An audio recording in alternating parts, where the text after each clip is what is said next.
Well, 5 games in 8 days now, I believe. What advantage do you see here for the room playing in that kind of a stretch? Well, I don't know what advantages, but they're work days, right? They're work days, so we got to get some work done. We got to, each day we have to become a little bit more complete. As you move towards the regular season. So we're down to, two games left tonight and Friday in Edmonton. So, like I said, these are pretty valuable games, valuable opportunities for individuals in the lineup. And for us, we have to take a step towards being more complete. Any clarity about Donskoy and Kempney, and also with Yanni not being on the ice here for today? Donnie he's upper body day to day. Kemps was on the ice obviously today. You saw that. He's upper body day to day. Gordo's out with an illness.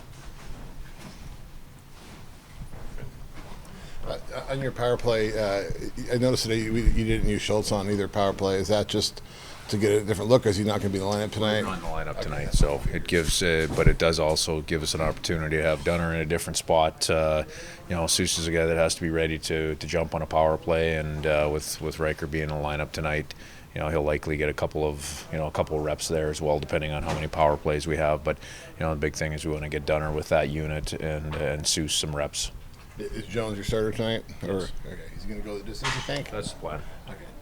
What do you still want to learn from these last 2 preseason games? What are you trying to get out of them to finish this thing? Well, our team play has to get better and more complete, and it's still they're exhibition games, right? But you get short on dress rehearsals here, so we have to be a little bit more complete as a team.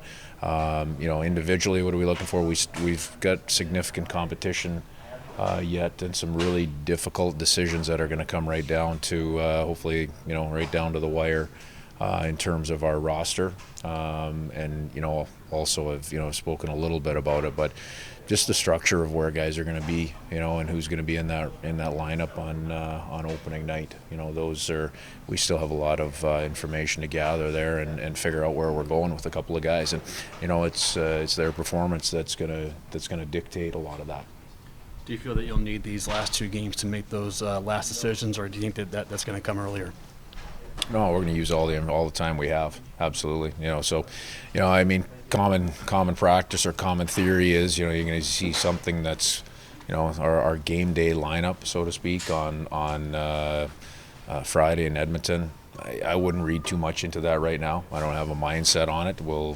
It'll be close, I would assume. Pieces of it will be that, but it depends on where we're at coming out of tonight and going into practice on Wednesday and Thursday.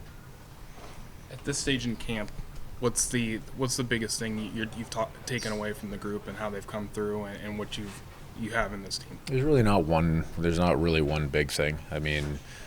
For me, we've worked well. We've had a pretty consistent level of intensity and work days. We can still get better there. Pieces of morning skate today are not at the level that we need to be at. So there's all little pieces, but as a group collectively, through camp, it's been a good, hard-working training camp. Now the numbers are down, so the water level rises. So the performance and execution and all of those things have to continue to get better, because we're not at a regular season level right now. Of the 3 not full participants in practice today, are any of them traveling with you? Going through in my mind. Kemps will come with us. We'll make a decision on the other 2 here. We still don't have a decision actually on whether they'll travel. So you may find that odd, an hour and a half before the plane takes off, but that's how it works. So. You do the charter. All right. Thank you. Thanks. Thanks, Dave.